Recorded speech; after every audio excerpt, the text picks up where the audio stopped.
When I saw that title, I saw the poster, and it was a nice poster. And I was wondering, what do I do with that title, A Life with Purpose? Because I thought everyone has a purpose. Right?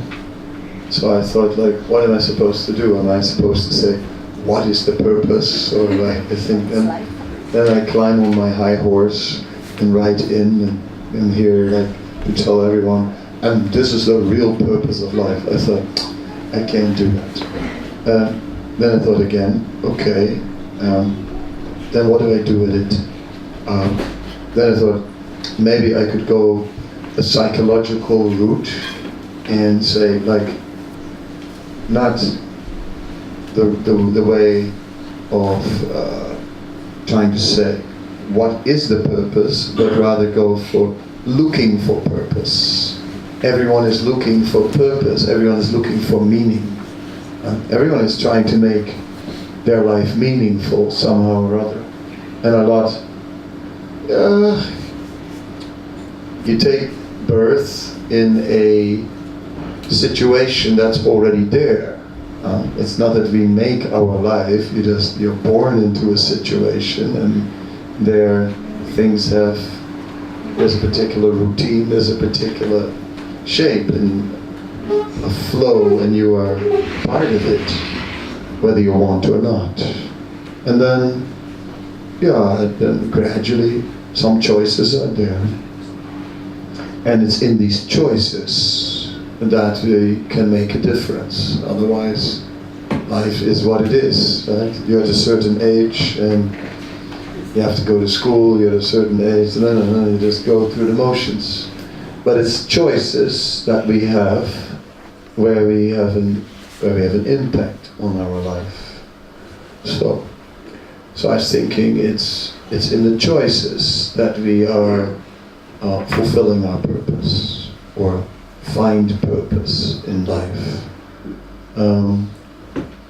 All right, you can look in the world, personalities like Trump has a purpose, but I don't know if I share that purpose. I would want something more out of my life. Purpose, meaningful, these are like related words. And I was thinking, I would like my actions to be meaningful, not just to myself, but to others also. If my actions are meaningful to me, that is something, but they should also be meaningful to others, meaningful to the world. Not just like meaningful in the evening, something far out, came flying into the room, floating on balloons and landed in the chair. Wow. Maybe something different, definitely a different evening. Imagine I would have made an entry like that. Maybe possible, technically speaking. Floating in, I think so. But then we say, but how meaningful is that? How meaningful is that? Nice, little color on the party, something different, but that's only temporary.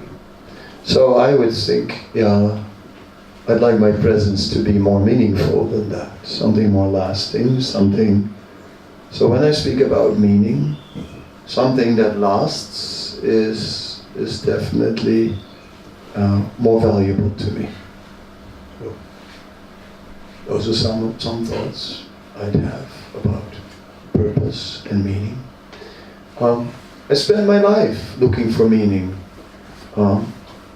because so many things didn't seem to have much meaning. I mean, what my father wanted for me, I somehow or other couldn't identify with it. It seemed so empty to me. So many choices in life, many paths, many things seemed empty. And I felt, yes, it has to be meaningful in the sense that I should believe in it. I should do something that I hold in high esteem, something that I can dream about. And if that's not part of my life, then how am I living? If I'm not an idealist, if I have no ideal, then I'm already defeated before I start. If there's no dream involved, imagine, say you're going to get married. You're going to get married, but there's no dream at the beginning. That's a business marriage or something. What kind of marriage is that? There has to be a hope for happiness in the whole thing. Otherwise, don't do it. Please, don't do it. You can still run away. Before it's too late. Run, run. If your heart's not into it, run away from that. Huh? I'm saying, a marriage and your heart's not into it, would you do it? You wouldn't. Right? I'm giving good advice. Run. It's going to be terrible. Right? It's true. So the same way, a life, okay, you marry a life. It's like a job that you don't believe in. Oh God, you dread every day. Something. It pays more, but it's horrible. You just don't. You got to find a path that we can identify with, a path of the heart, a path that we can relate to. Is it true? So that would be my foundation then, of life with purpose. In that way, I'm exploring what a life of purpose could be without telling you what a life of purpose should be, because that's what I don't want to do. I don't want to raise my finger and say, oh folks, I'm here, happy to be able to tell you there's only one way, and guess what it is? There's only one, no other one. And I happen to be on that way, by the way.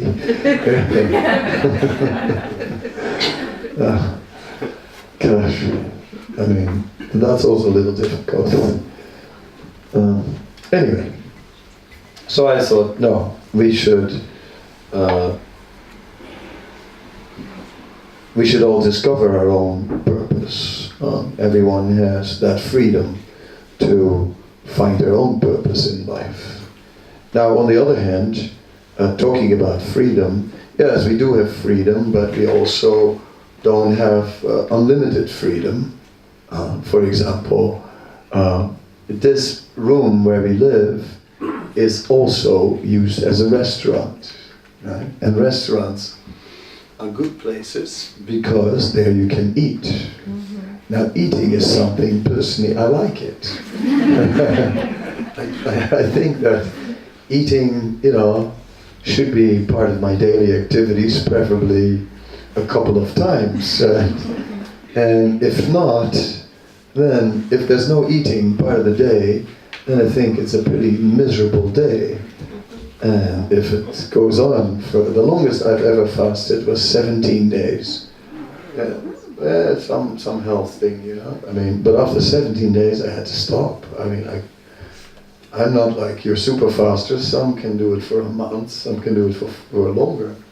But I tell you, after 17 days, the light was going out. It wasn't going on. You heard of people that after fasting, the light went on. In my case, it was going out. Okay.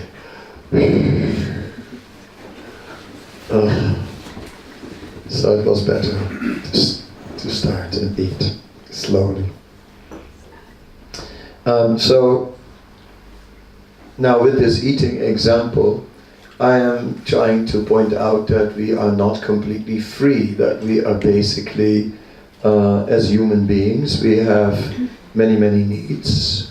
And these are all common needs. We all need to eat, we all need air, we all need many things, right? We all need company. Nobody can be alone all the time.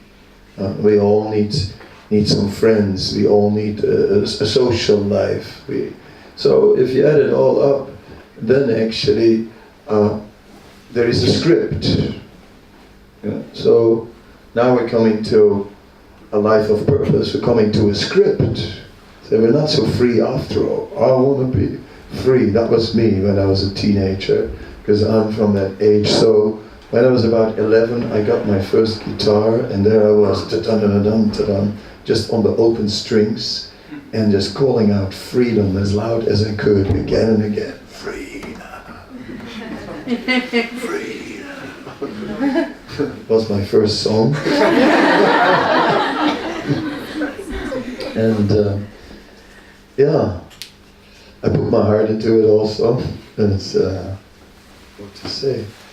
But as times went on, I realized the limitations of my search for freedom, and I also realized that there were actually I was sort of programmed. I was part of a whole scheme, giving eating as an example, and so many other things. The last weekend was a long weekend for us, and I didn't sleep much and so on. So today I slept. Great sleep in the day. And it was raining anyway, so it was perfect. It was just the kind of thing you want to do on a day like today. So, what to do? Don't we all sometimes really need a good sleep and to catch up? And, don't you sometimes really feel like curling up warm under the blankets and stay there for a long time? I do. So all these human traits we share. So in that way, if you think about it, we share a lot actually. There was this one cartoon where two people sitting next to each other, and they had their thought bubbles above their head, and sort of like with their most private thoughts. And in the thought bubbles there were the same things. Right? So it's like that. If we all start to hide our most private things from each other, they're not so private actually, because we're all very similar. We're all actually human beings, and we're all looking very much for the same. And that's how we understand each other. Sometimes I say something to someone, said, "Oh, you know, can you read minds?" No, I'm just like you. I also feel like that.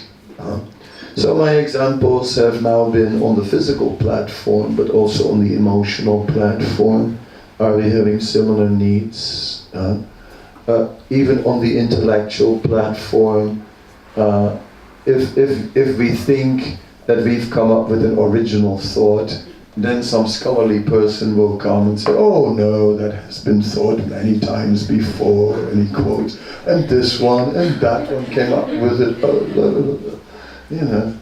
And in this way, we just realize that we are very similar. Now, if we are similar in our ways of thinking and ways of feeling and in our human needs, then maybe there's also a common element in purpose that we can find. So here I'm not like trying to say there's the only way, but I am trying to say that we are all sharing something. I mean, wouldn't it be wonderful if we lived in a world which was very peaceful, where there was no pollution, where the water was just, where you could just go up to the least big trail, put your hand in the water and drink it? I wouldn't try that. That may be the last water you ever drank. Because I see many pipes coming in that trail and so on. So what to do, But wouldn't it be nice if there was a world like that, very pure and wouldn't it be nice if there was no need for walls wouldn't it be nice if we wouldn't need locks? Wouldn't it be nice? All these things, instead of like, okay, is gate 1 locked, gate 2 locked, is the alarm on? Did we, all those kind of things. So, if we start dreaming, if we all start dreaming, then maybe our dreams are similar. And maybe our dreams are really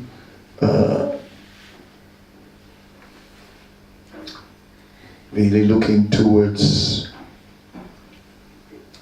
a world filled with love and kindness and all these things. You may say, well, some people, they have other dreams, some people have even hateful dreams. I was reading some of the news, and it's like someone in Australia has been putting needles in fruit, in strawberries and now in bananas and stuff. And one person ate a strawberry and ate the needle and got a stomach ache.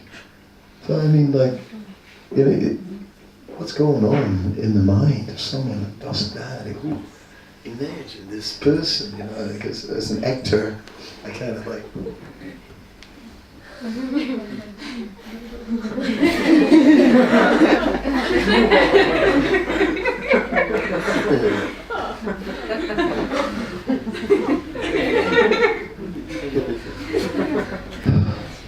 Got a bed. Let's begin with a few pills and a few bars and a few things. I mean, it's so this is perverted dreaming. So there's also people who have perverted purposes, hateful purposes and twisted things. But that is like, well, that's not what they, deep down what they need.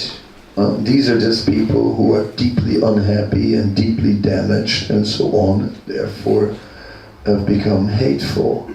But if you look really deep inside, they're also looking for happiness, actually, really.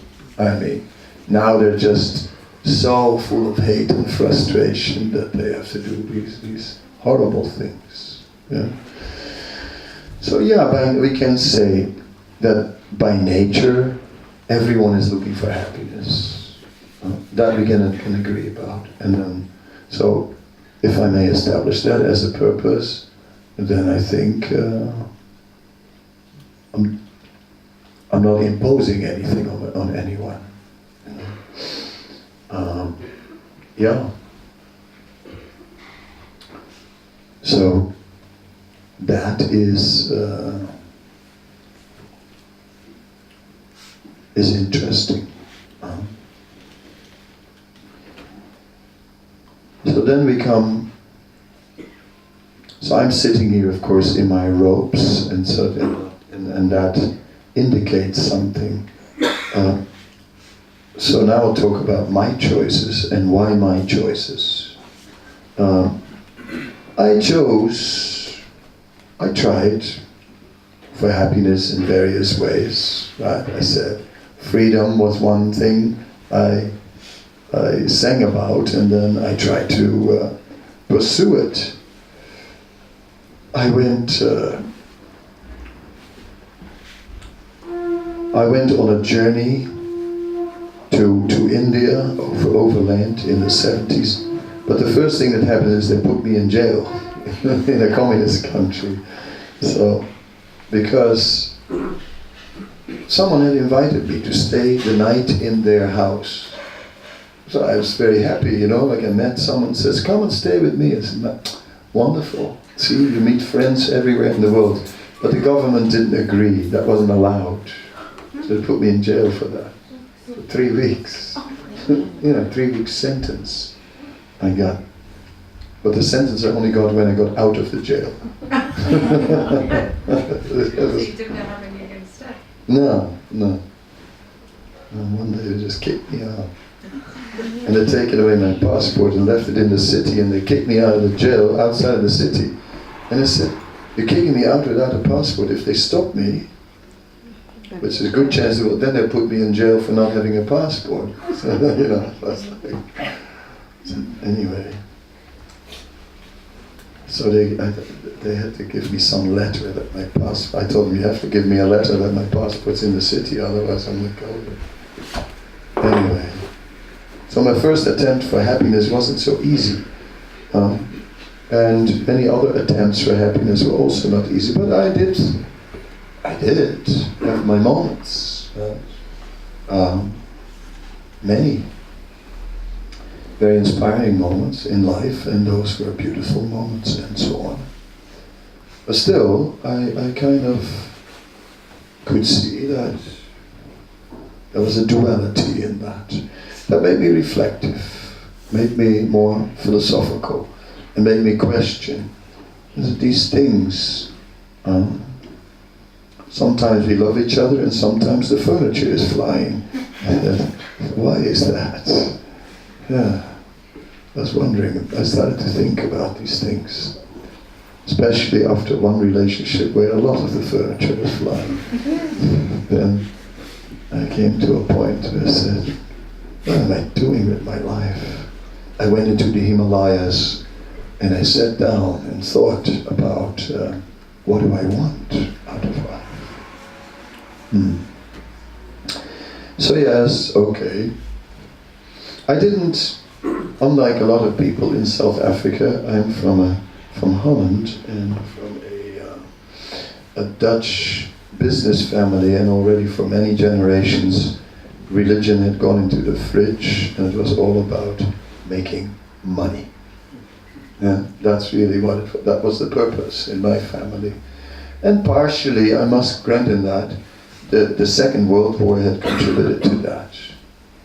Because it's the sort of people had seen so much destruction, they lost their faith, and they were rebuilding the economy. So, okay, I understand it. But meanwhile, there was no spirituality at all, nothing. It was just...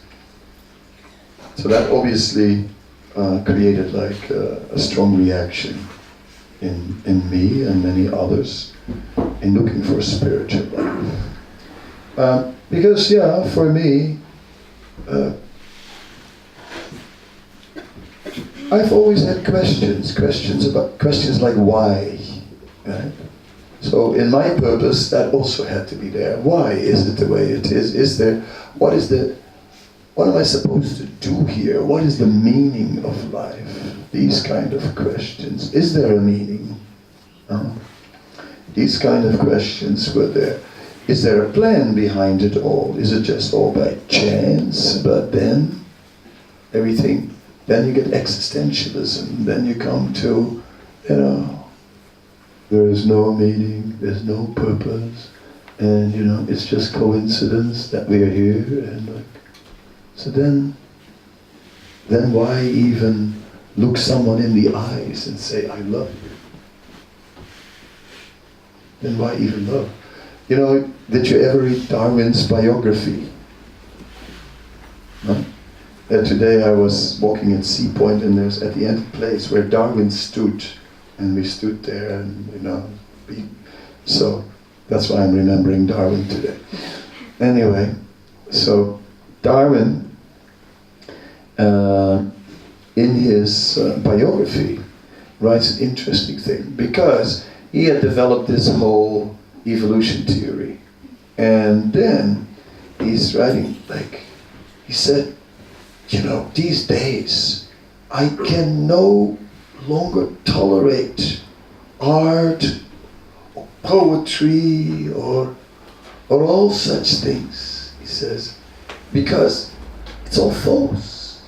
See, it's all false. It's just reading some romantic perspective into reality that's not really there. He says, therefore, I can't tolerate it anymore. And then he says, not even Shakespeare. Not even Shakespeare. And then in the next sentence he writes, sometimes I think I have lost something. And then he goes on again. And yeah, I just it was really interesting. I thought it was very interesting because I thought, yes, Mr. Darwin, you are a reductionist. You have reduced everything to just, biological life, and then you have just taken all the romantics of life, all the poetry of life, as just a human imposition, and not really belonging to reality. Well, that's funny to me. I met a man who had a very big boat. He happened to be from Holland, and as I said, so am I. So he said, yes, I'm from Holland. I have this really big boat. It's 35 meters, and it can sail across the Atlantic. I go, wow, sounds impressive. He says, you want to have a look? I said, why not? I'm from Holland, I like boats, It's in the blood, we like boats, so I didn't mind see a 35-meter ocean sailor, interesting. So I was on board, and as sailors often do, he said, what would you like to drink? And it wasn't a bottle of rum, So I said, maybe some water will do. And he had whatever, but that wasn't water. And we were, toasting. And then he begins to describe. He said, I went with my yacht across the Atlantic. And when the sun was rising out of the water, you cannot believe the beauty of the colors that were reflecting the sunlight, and how it was reflecting in the water. It was just, I felt moved, he said. I felt deeply moved. He took a sip of his drink, and he says, and what went wrong in your life that you had to create a god? I go, ho, ho, ho, ho, ho, ho. Wait a minute. What happened here? Just a few minutes ago, you were almost on your knees praying to the sunrise, coming out of the ocean, and now you're just bouncing on me like a panther. What happened? What's in that drink? Gosh. So so when we are looking for the purpose of life, then to me it became apparent that a life without spirituality was incomplete for bringing me happiness, and I started, besides looking for happiness on the material plane, also look for spiritual depth. And then I tried many things. I tried meditating. I remember one time I was lying on my back, and there was a group of people, and about 20 people put their hands on me, and all put some pressure. And it gets heavy. That's an incredible amount of weight, actually, when 20 people put their hands, not pushing hard, just a little pressure, but it feels like there's an elephant on top of you, really, so much weight. And it felt like how they pushed me in the ground, and then suddenly they put their hands under me, and all together they lifted me up. And others went through the experience, and some went like, wow! And I said, well, I don't know. It's just a trick. It's not really wow. It's wow one time, little wow, but not big wow, It's little wow. It's not really like a deep experience. It's just some effect, I've seen hippies on LSD looking into a kaleidoscope, for hours. With big wows. Yeah. Wow. So no, all those wows, not so interesting. I would like something deeper and substantial. Yes. So I'd read about Tibetans, and that I thought interesting, but that was like hard to, so I went there. I read the Tibetan Book of the Dead, 55 days after you're dead, you know, you've like all these experiences. I thought it was interesting. I wondered about that. A friend of mine had died. I was wondering about that. I decided to go there, to the village where they lived in North India, where the Dalai Lama lived. So I went there, Ganj it's called, up in the Himalayas. Came there, and I saw one Lama, and I approached the Lama, and the Lama ignored me. I approached him again. He ignored me again. And I was wondering why. Why? I was respectful. So why? Doesn't want to know me? Why? Then I was thinking about the Buddhist philosophy I had read, and I thought, he thinks I'm a projection of his mind. And I thought, well, tell you something, I don't want to be a projection of his mind. I was thinking, I don't like this philosophy. That was the second time I didn't like Buddhism. You know, there was I tell you one more Buddhist story, why and here I felt there's a philosophy where we see everything as projection of our mind, even others we can see as projection of our mind. I felt like, no, I don't like that. It's like, I think there's something temporary about people, but I think people are real. And I think relationships are real, and I want them to be real. Once I went in some Buddhist place in Holland, in a medieval tower with a ring canal around it, and a bridge. And at 7 o'clock at night, they pulled up the bridge, and whoever was inside for the night.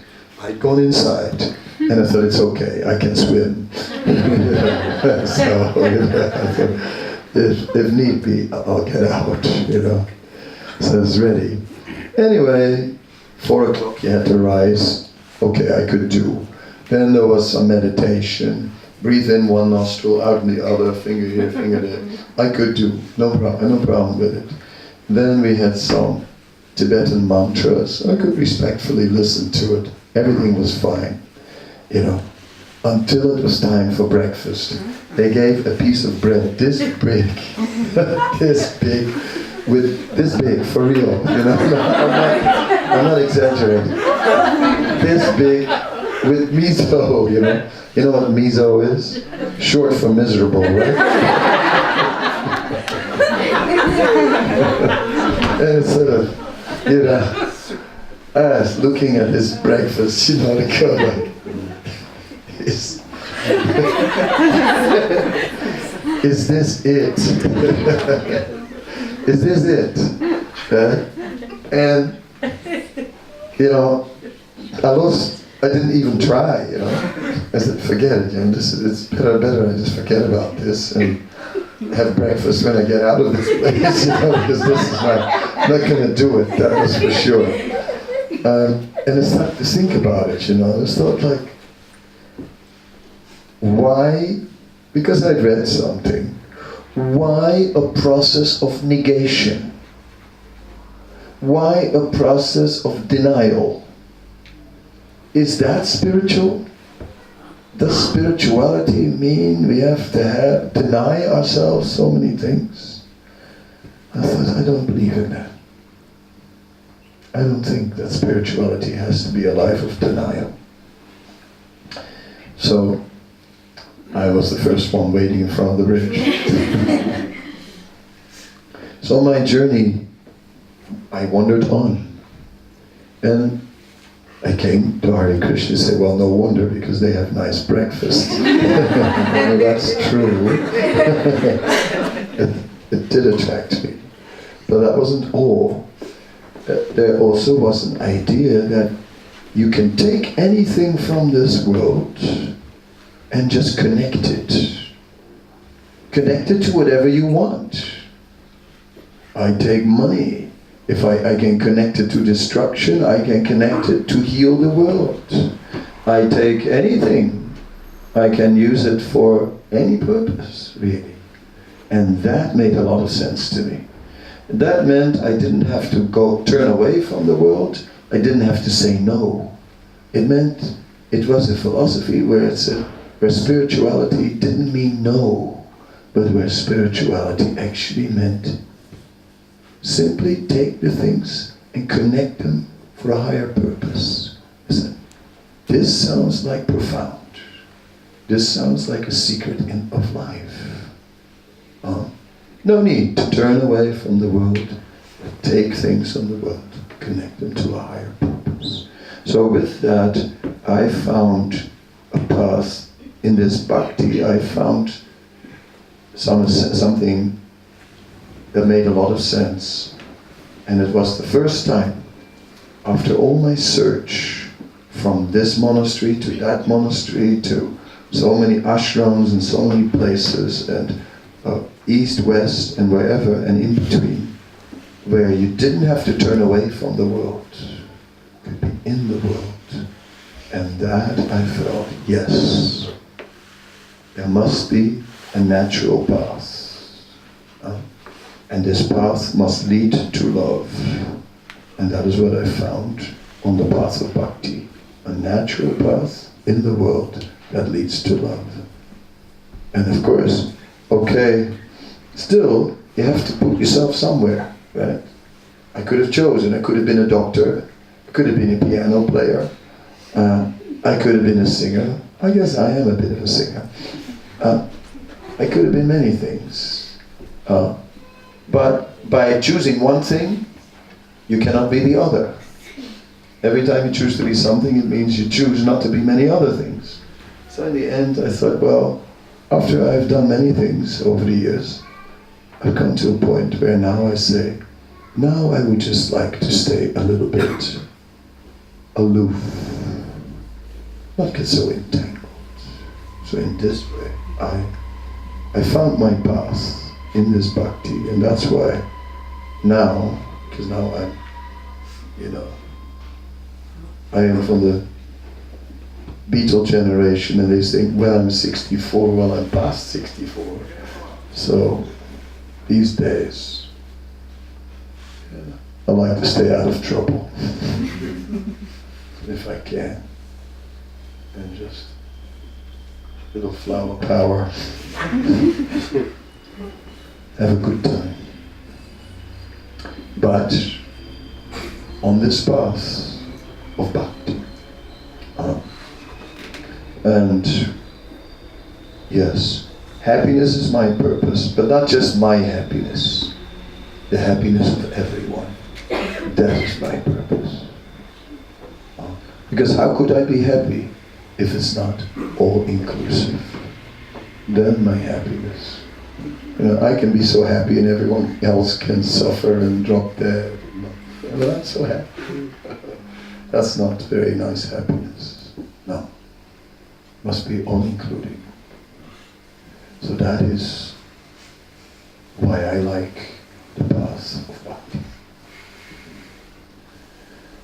Okay, just take a few minutes, 5 minutes. Anyone has a question or something? Otherwise, the second part of the program is where, although it's not a piano, it is a little keyboard, and not bad. I'd like to share some kirtan with you next.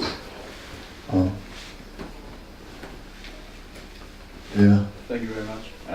Would you say that purpose is something that you know when you have it, or it's something that is built upon slowly through doing a certain thing that you choose or believe to be your purpose?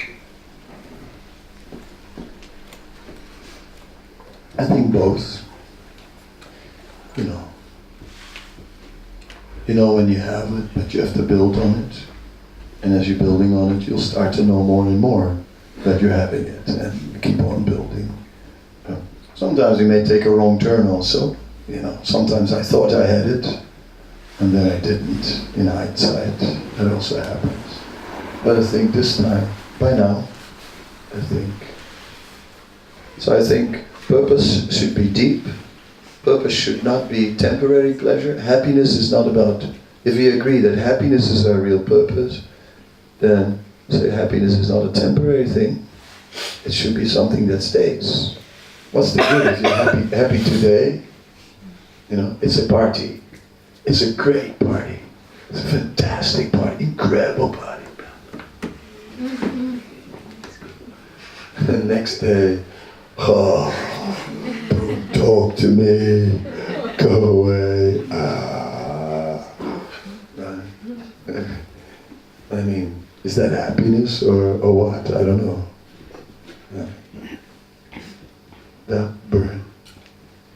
I'm from Amsterdam, and one thing you see in Amsterdam is all these burned out people. You know, I stayed in a place next to a day clinic, and you see all these people walking past.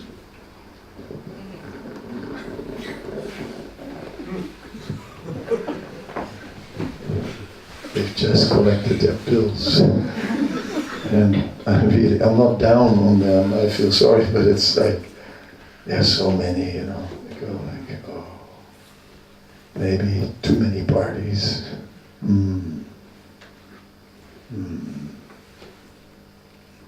Because that's Amsterdam. The party never stops. The party never stops. The people change, but the party never ends.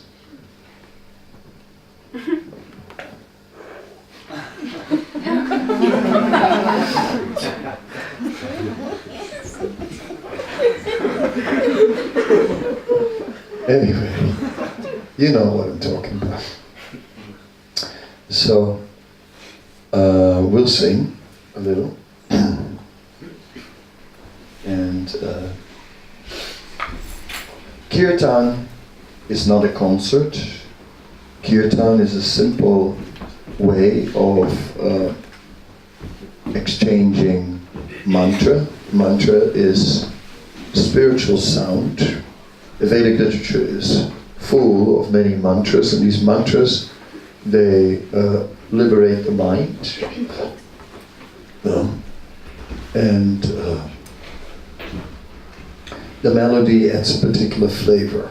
So I'll try and do something. And it is interactive. Of course, some of you may just want to listen. Others can, the system is one person sings a melody, and then there's a response singing the same melody, and in this way, it's, the interesting thing is, see, although I'll lead the singing, it's not like I'm going to sing, it's like everyone is singing, or many will be singing, and then I have no idea what's going to happen. It's a, in that way, it's a happening. It's just gonna, we'll see what comes out of it. Okay. This thing.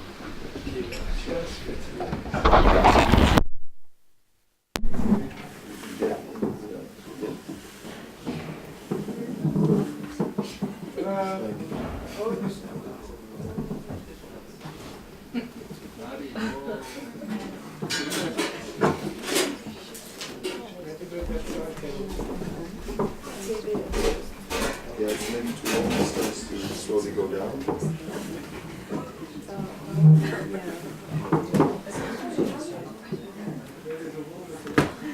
Where there's a will, there's a way. Yeah, it's impressive. I'm not so technical. Yeah, thank you very much.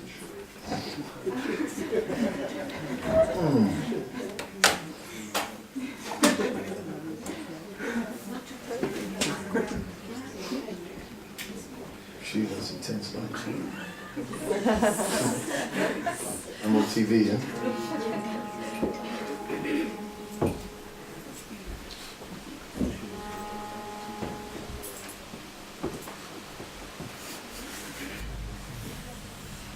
Listen.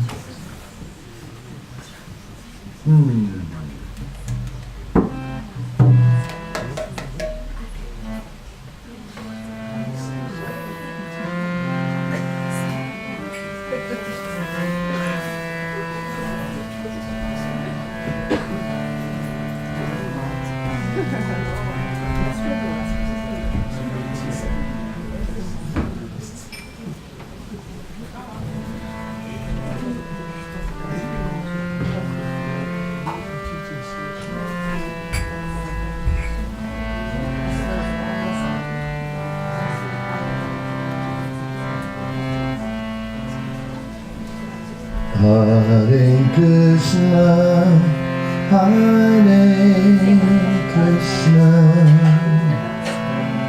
Krishna Krishna, Hare Hare, Hare Rama, Hare Rama, Rama Rama, Hare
Krishna,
Krishna Krishna, Hare Hare, Hare Rama, Rama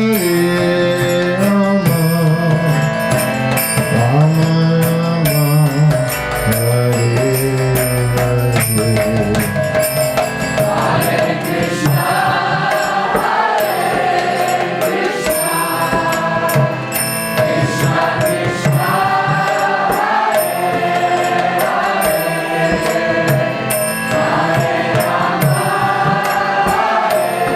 Hare Krishna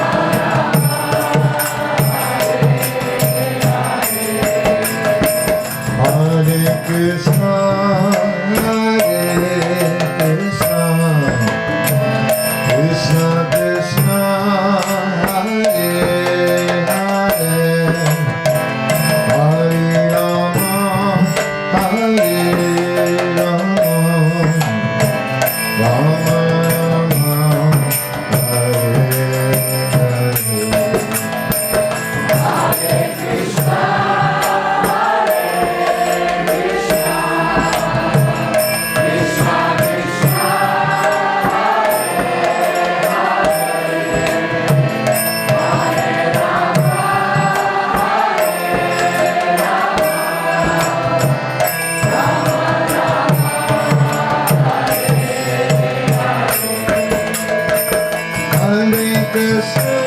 Hare, Hare Rama,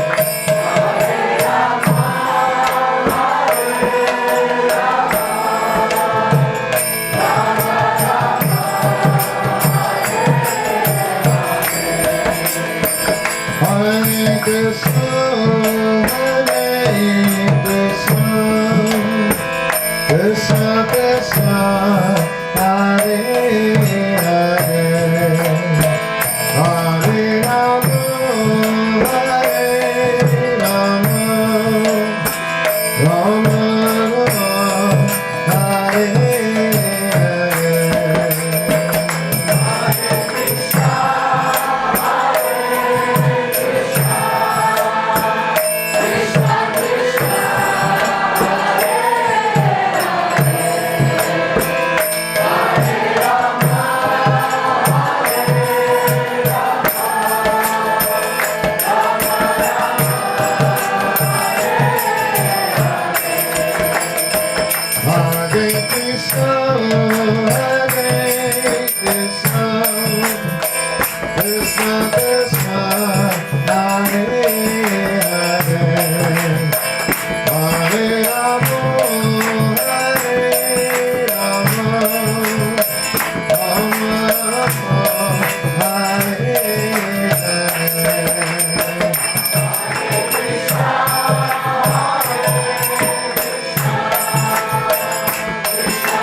thank you very much.